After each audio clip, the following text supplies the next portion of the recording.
वाकम प्रशासन। पुनः स्वागत है आपका हमारी प्रैक्टिस श्रृंखला में। आज पुनः हम संधियों का प्रैक्टिस करेंगे। कल 20 क्वेश्चन किया था। अगला क्वेश्चन देखिए, शीतत्व का संधि विच्छेद कौन सा है? आंसर तो क्या लिखा है, ये कौन सा हो जाएगा? शीत धन ऋतु। अच्छा, संधि कौन सी है यहाँ पर? गुण संधि होगा। कौन सा संधि होगा? गुण संधि। कौन सा नियम लगा है वहां पर? आ प्लस री बराबर अर, है ना। आ के तुरंत बाद यदि री आता है तो इन दोनों के स्थान में क्या हो जाता है? अर। जैसे यहाँ पर क्या हुआ, शीत धन ऋतु था, यहाँ पर शीत ता में आ था, है ना। ऋतु का री है, आ और री इन दोनों के स्थान में क्या हो गया? अर हो गया। इसका लोप और आ का लोप। अब ये जो आ है वो ता में मिल गया, रा का हो गया, ताकि ऊपर ऊर्ध्वगमन बन गया आपका शीतत्व। ठीक।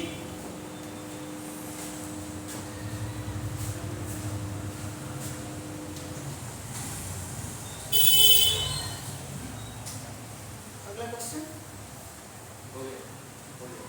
कौन कर रहा है? तुम कर रहे हो क्या? अच्छा ठीक। देखिए अगला क्वेश्चन है, रीत के अनुसार का संधि विच्छेद क्या होगा? बताइए। रीति धन अनुसार, रीत अनुसार, रीत धन अनुसार, रीत धन अनुसार है पहला तो उत्तर लिखा है ना। रीति धन अनुसार संधि का नाम क्या है बताइए? कौन सा संधि है यहाँ पर? व्यंजन संधि है।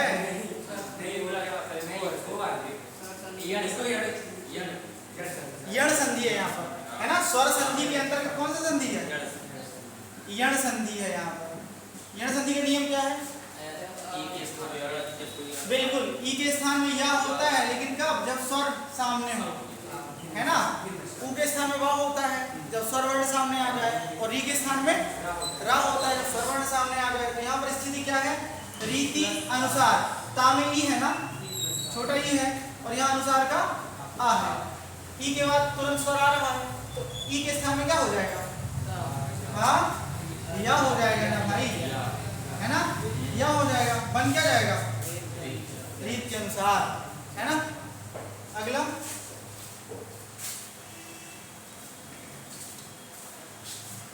अच्छा, नीचे लिखे शब्दों के सही संधि विच्छेद का चयन कीजिए। यद्यपि संधि कौन सा संधि है यहाँ पर? यदि धन अपि, ये रहेगा। आंसर नीचे लिखे तो बता ही देंगे, लेकिन संधि का नाम बताइए। कौन सी संधि है? यण संधि है। यहाँ पर भी वही नियम है, ई के तुरंत बाद क्या आ रहा है? आ रहा है, तो ई के स्थान में क्या हो जाएगा? या हो जाएगा। जब ई के स्थान में आपने या कर दिया तो यहाँ जो दा है वो क्या हो जाएगा? हल हो जाएगा। यहाँ पर क्या बचा? अपि।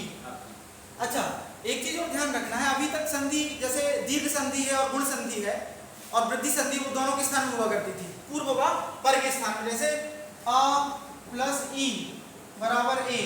लेकिन ये वाला कॉन्सेप्ट यहाँ पर नहीं है। यहाँ पर केवल ई के स्थान में या हो रहा है। आ यथावत स्थित है ना। यण संधि में केवल ई के स्थान में या होगा। अच्छा, इसके स्थान में आपने या कर दिया तो दा और या मिलके क्या बन जाएगा? द्या, और द्या हल है। हल है ना, क्योंकि या भी तो हल ही है। ई के स्थान में जो या हुआ वो भी हल है, और यहाँ पर दा भी हल है। दा या संयोग द्या बन गया। यहाँ पर या है और यहाँ पर अपि है। ये वाला आ द्या से मिल जाएगा, द्या हो जाएगा, पूरा बन जाएगा आपका यद्यपि। नेक्स्ट। अच्छा, एक सेकंड, यहाँ पर लिखा चयन, यहाँ पर कौन सा संधि होगा? हाँ, संधि का नाम यही होगी। अच्छा, यण होगी, अयादि होगी। चेदन अन, एक स्थान में अय, अयादि आदेश हो जाते हैं। हाँ, अगला तिरस्कार। तिरस्कार में इसका विच्छेद कीजिए, क्या होगा? तिरा धन कार हो जाएगा, तिरस्कार। चलिए आगे। विसर्ग संधि, आगे चलिए। अच्छा, ये बताइए, आच्छादित का उचित विच्छेद निम्न में से कौन सा होगा? कौन सा होगा? ठीक है, आंसर लिख के, ये कोई बात नहीं। अब आंसर कैसे हटा दूंगा यहाँ से, दिमाग नहीं दौड़ पाता है ना, है ना। अभी अगले क्वेश्चन में लगता है आंसर इस तरफ आएगा, तो मैं यहाँ खड़ा हूँ, नहीं दिखेगा आपको। आंसर लिखने दो। आंसर नहीं लिखेंगे, हाँ। अच्छा ये बताइए कौन सा नियम इसमें लगता है, कौन सा संधि है यहाँ पर? यहाँ पे व्यंजन है। व्यंजन संधि तो है, नियम कौन सा लगेगा? इसमें अगर छा आके वाले का छा आ जाता, ता वाले चा वाले, ता नहीं, छा आता है तो छा के पहले चा का आगम होता है।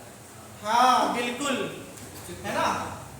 एक है जैसे बनता है शिव छाया बनता है ना, वो कहता है कि रस्व स्वर के बाद यदि छा आता है, रस्व स्वर के बाद यदि छा आता है तो वहां पर चा हो जाता है, तो का आगम होता है छा हो जाता है। लेकिन यहाँ पर तो दीर्घ है ना, आ प्लस छादित, तो दीर्घ में भी विकल्प से होता है ना। व्याकरण में नियम है पदांत दीर्घात पदांताद्वा करके है ऐसे। तो जैसे लक्ष्मी छाया बनता है, लक्ष्मी प्लस छाया बन जाता है यहाँ पर लक्ष्मी छाया, इस तरह ही बनता है। विकल्प से का मतलब एक बार बनेगा एक बार नहीं बनेगा, जब नहीं बनेगा लक्ष्मी छाया बनेगा केवल, है ना। उसी तरह यहाँ भी होता है, दीर्घ स्वर के बाद यदि छा आया है तो एक बार उसमें चा का आगम हो जाएगा।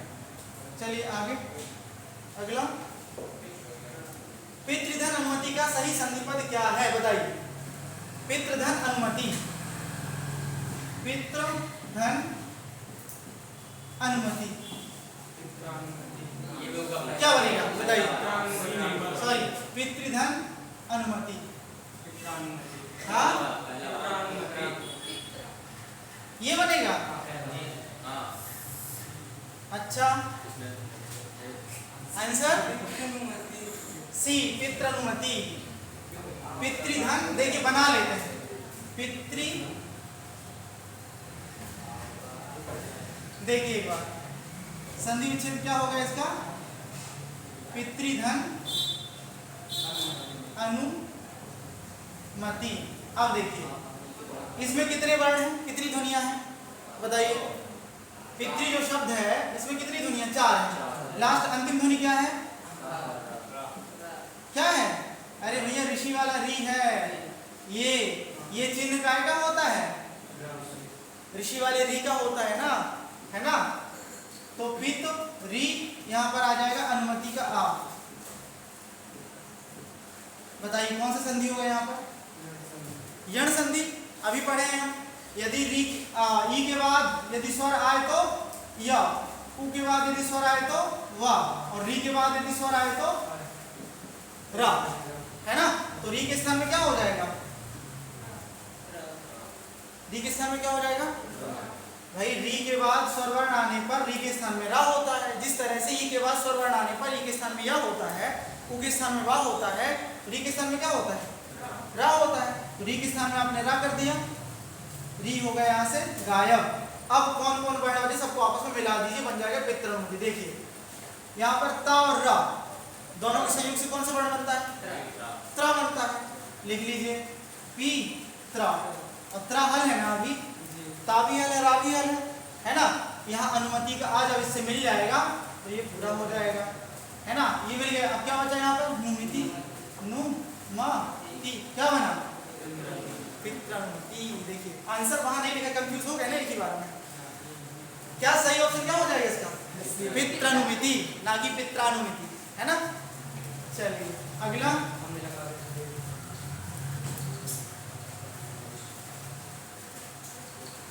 बताइए उच्छ्वास का सही संधि विच्छेद क्या होगा? बी ऑप्शन इसमें उल्टा दिख रहा है, तो वीडियो में उल्टा दिखेगा क्या? कुछ नहीं। अच्छा ठीक है। क्या होगा? उच्चधन श्वास, उच्छ्वास, उपधन श्वास, सी नंबर। हाँ एकदम राइट। कैसे, कौन सा नियम लगेगा यहाँ पर? उद्धन श्वास।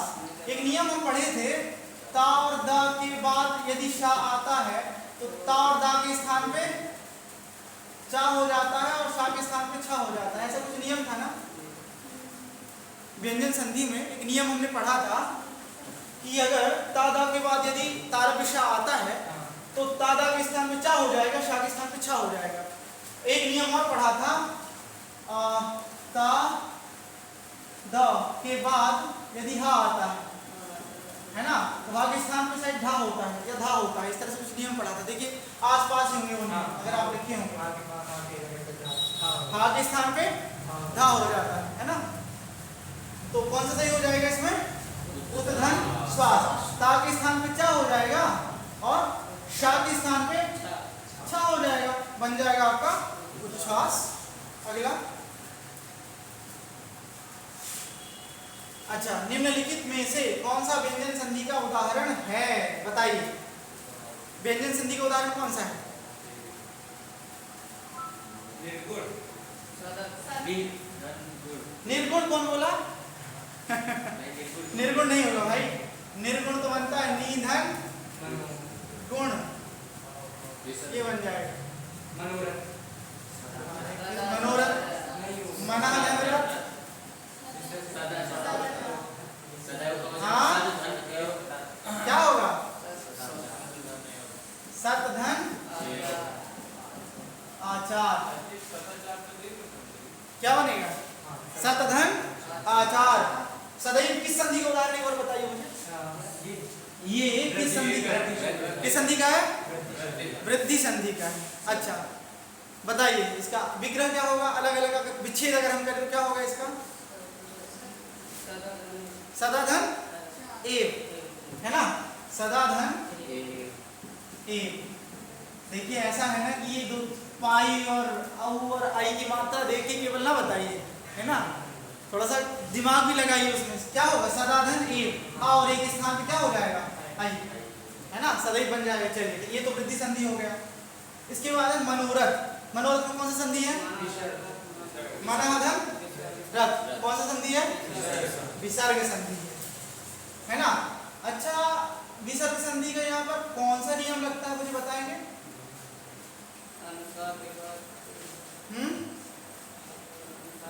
विसर्ग के पहले यदि आ हो और विसर्ग के बाद घोष वर्ण हो, है ना, तो विसर्ग के स्थान पर क्या होता है, छोटा आ और घोष वर्ण, मतलब स्वरों में केवल छोटा आ हो अथवा घोष वर्ण हो, तो ये विसर्ग के बाद क्या है, रा, या रा ला बा और हा ये आते हैं उसमें, तो विसर्ग के स्थान पे ओ हो जाया करता है, मनोरथ बन जाएगा। ठीक है, मनोरथ तो बन गया। इसके बाद निर्गुण कैसे बनता है, विसर्ग के पहले यदि ई आए कहीं पर भी और उसके बाद घोष वर्ण आता है कोई, है ना, अथवा घोष वर्ण आता है तो विसर्ग के स्थान पे रा हो जाया करता है। आ को छोड़ के यदि कोई स्वर वर्ण आए, छोटे आ को छोड़कर, और यदि छोटा आता है तो ओ हो जाता है, और छोटा आ को छोड़ के कोई स्वर वर्ण आता है तो रा हो जाता है, बन जाएगा निर्गुण। अच्छा सत धन आचार, क्या है यहाँ पर, सत धन आचार, कौन सा नियम लगेगा यहाँ पर, नियम नंबर, व्यंजन संधि का पहला नियम जो हमने पढ़ा था, सबसे पहले वो नियम लगेगा, है ना, का चा टा ता पा, इनके बाद यदि कोई घोष वर्ण आए, है ना, तो अनुनासिक वर्णों को छोड़ करके यदि कोई घोष वर्ण आता है और अच्छा घोष में तो यार अलावा ही जाएगा, तो क्या हो जाएगा, इसी वर्ग का तृतीय वर्ण हो जाएगा। सबसे पहले इसको हो गया द, ता था द, है ना, द हो गया, जोड़ दीजिए क्या बन जाएगा, आ इसमें मिल जाएगा, क्या बन जाएगा, सदाचार बन गया। अब इसमें आप कंफ्यूज मत होइएगा भैया कि ये वो है क्या कहते हैं दीर्घ संधि, सदधन आचार और सदाधन आचार कर दो, है ना, नहीं तो ऐसे करके बनाया आप, ये ऑप्शन में डाल सकते हैं ना, वो सदाधन आचार एक डाल देंगे, सतधन आचार एक डाल देंगे, सदधन आचार, बताइए कौन सा सही है, हाँ ये सही होगा। अगर ये भी ऑप्शन में ये वाला सही लगाना है आपको, कोई नहीं काटेगा आपको। सत क्योंकि मूल शब्द होता है ना, सत के बाद सद बनता है ना, बिल्कुल सत मूल शब्द होता है, सदा होता है, लेकिन ये सदाचार में जो यौगिक शब्द है मतलब सत धन आचार करके ही बना है, सदा रूढ़ शब्द हो जाता है, वो सदाचार वाला सदा नहीं है वो, है ना। अब सदाचार में जो क्या करोगे, सदाचार करने वाला, उसका अर्थ क्या निकालो, अगर सदाचार में सदा शब्द का सदैव वाला, हमेशा वाला अगर तुम अर्थ निकालोगे तो सदाचार का अर्थ क्या होगा फिर, आचरण करने वाला। सत्य का आचरण करने वाला, सत्य का आचरण करने, भाई अर्थ ही अनर्थ हो जाएगा ना। अगर आप सदाचार को ये सदैव हमेशा वाला सदा अगर समझने लग जाएंगे तो अर्थ का अनर्थ नहीं हो जाएगा, हो जाएगा, है ना। इसका अर्थ होता है सत्य का आचरण करने वाला, सदाचार। सदाचारी, सत्य का आचरण होता है सदाचार, है ना। अगला क्वेश्चन,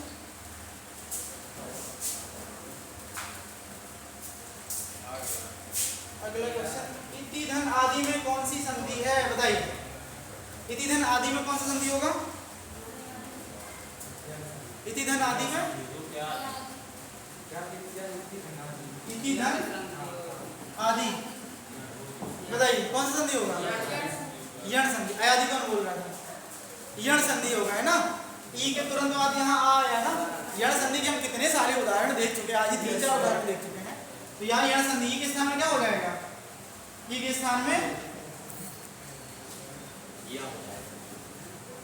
ई के स्थान में क्या होता है? बोलिए, ई के स्थान में क्या होता है? या होता है। ई के स्थान में आपने या कर दिया, जोड़ दीजिए, आ बड़ा यहाँ से मिल जाएगा, आधाता इत्यादि बन जाएगा, इत्यादि। अच्छा चलिए आगे।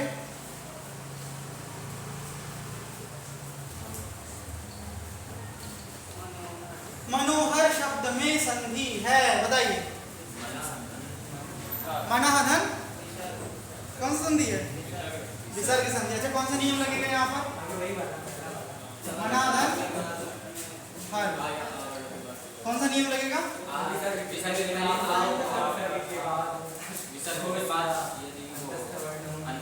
मनहधन हर, विसर्ग के पहले यदि आ हो, विसर्ग के पहले यदि आ हो और विसर्ग के बाद घोष वर्ण हो, है ना, तो क्या होता है? विसर्ग के स्थान पर विसर्ग और उस आ के स्थान पर, दोनों के स्थान पर क्या हो जाएगा?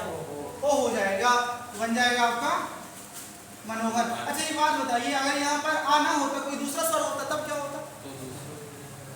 जैसे आपने अभी बताया, विसर्ग के स्थान पे रा हो जाता।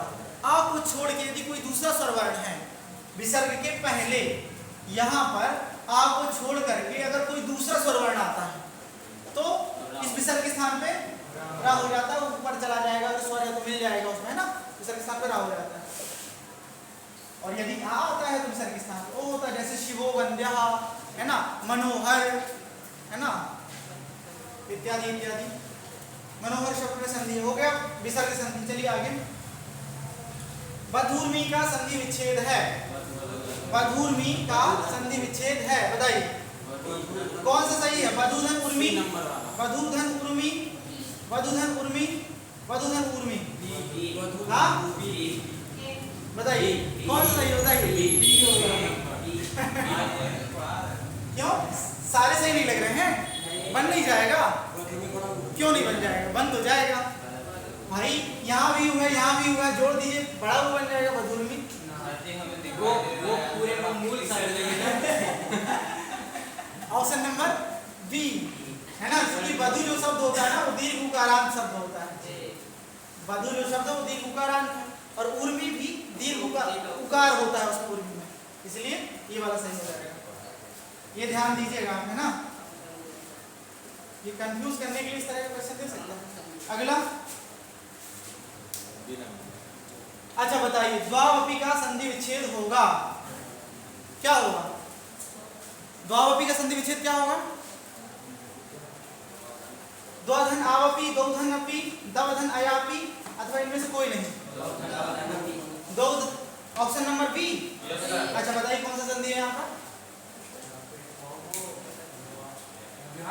हाँ, अयादि संधि। देखिए तुरंत क्लियर किया करिए, जहां पर ए है, औ है, ओ है, आई है, ये अयादि संधि के जहां पर भी आपको दिख जाए वहां पर अयादि संधि है ना। तो औ के स्थान में क्या होता है बताइए? औ के स्थान में क्या होता है? हाँ, ए के स्थान में आय होता है, ओ के स्थान में अब होता है, और आई के स्थान में आय, और औ के स्थान में आ होता है। यहाँ पर क्या लिखा है? द्वौ धन अपि, अब आपने अब इस औ के स्थान में क्या कर दिया? द्वाहल हो गया। औ के स्थान में क्या कर दिया? वाहल है, यहाँ पर अपी है, बस मिला दीजिए, क्या बन जाएगा? वा से मिल जाएगा, ये छोटा आवा से मिल जाएगा, द्वावपी बन जाएगा। क्लियर? द्वावपी। ठीक, अगला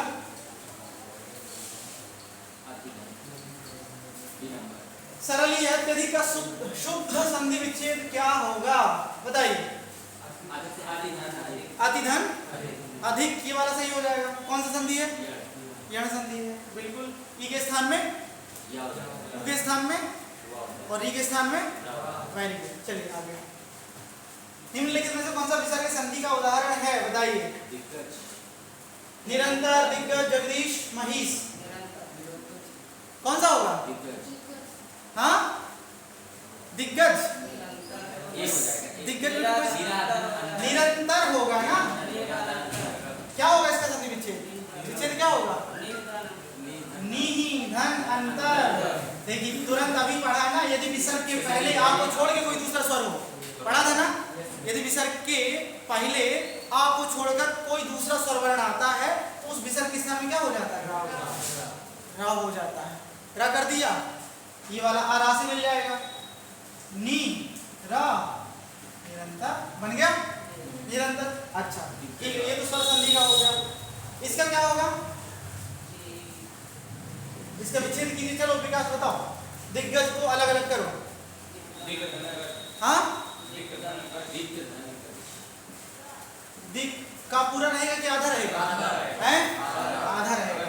प्लस गज। नियम कौन सा लगेगा? हाँ, वही नियम लगेगा। यदि क च ट त प के बाद यदि घोष वर्ण, अनुनासिक वर्णों उनको अनुनासिक वर्णों को छोड़ करके घोष वर्ण आता है तो उसी वर्ग का इसको क्या हो जाएगा? तृतीय वर्ण हो जाएगा। तृतीय वर्ण कौन सा है? वर्ग का क ख ग। ग हो जाएगा मुझे दिग्गज। अच्छा ये बताओ मुझे, इसका क्या होगा? जगत धन ईश। सबसे पहले ता के स्थान में आप दा करेंगे। ता के स्थान में क्या करेंगे? सबसे पहले दा करेंगे। किस नियम से?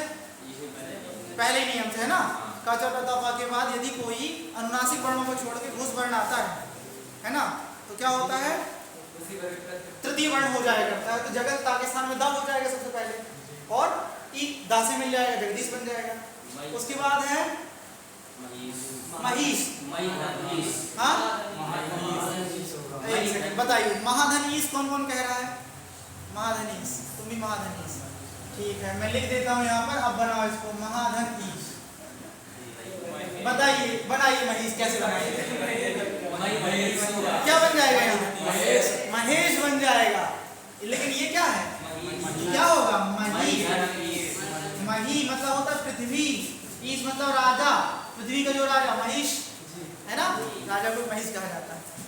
नहीं हो रहा है ना? ये गुण संधि हो जाएगा, यहाँ पर हो जाएगा दीर्घ संधि, है ना? हाँ हाँ बोलते हैं, मही बोलते हैं उसे, महिष बोलते हैं ना, महिष बोलते हैं। चलिए आगे। तल्लीन शब्द का संधि विच्छेद होगा, बताइए भाई। तल्लीन का क्या होगा? बताइए क्या होगा? तत् धन। आपको आ रहा था या नहीं आ रहा था? आ रहा था ना? तत् धन ली। नियम कौन सा है? तोरली। Very good. तवर के बाद यदि ला आने पर उस तवर के स्थान पर भी ला हो जाता है। तवर के बाद यदि ला आए तो तवर के स्थान पर भी क्या हो जाता है? ला हो जाता है। बिल्कुल, क्या हो जाएगा? तल्लीन बन जाएगा। ठीक, बाकी ऑप्शन सारे गलत हो जाएंगे। तल्लीन का तत् धन ली, ये वाला सही हो जाएगा। चलिए आगे।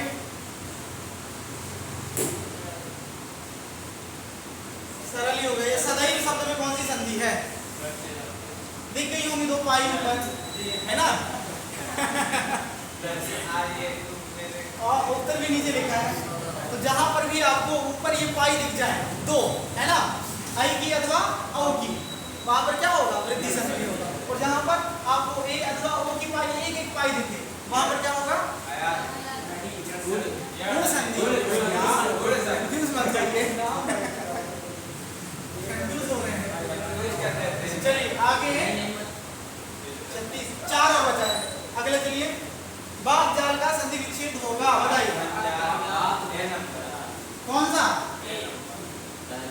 बाद धन जाल, क्यों तीसरा क्यों नहीं होगा?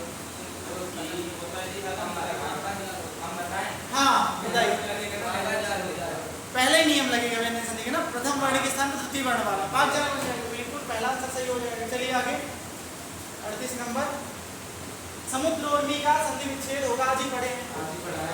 समुद्र धन ये वाला सही हो जाएगा ना, समुद्र धन उर्मी। कौन सा संधि है यहाँ पर? गुण संधि, बिल्कुल। चलिए आगे, ये आ गया, उद्धन हार के योग से कौन सा शब्द बनेगा? बताइए। उद्धन हार, ये कि हमने नियम पढ़ा था, ता अथवा द के बाद यदि हा आता है तो इनके स्थान में दा हो जाएगा और हा के स्थान पे धा हो जाएगा, है ना। तो ता के स्थान पे आप दा कर दीजिए और हा के स्थान पे जोड़ दीजिए, बन जाएगा आपका उद्धार। ठीक, चलिए आगे,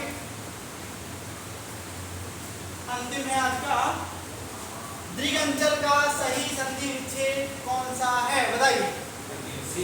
हाँ, कौन सा होगा? दृगंचल का सही संधि विच्छेद कौन सा होगा? तीसरा, बिल्कुल। कौन सा नियम लगेगा? वही वाला, पहला वाला। हाँ, ये कौन सा संधि है जानते हैं? प्रथम नियम वाला कौन सा संधि है? तो बंद हो रहा है, इसमें कौन सा नियम लगेगा? इसका नाम क्या है संधि का? जस्व संधि, है ना, जस्व संधि होगा। ठीक है, फिर आज के लिए इतना ही। 20 क्वेश्चन हो गया।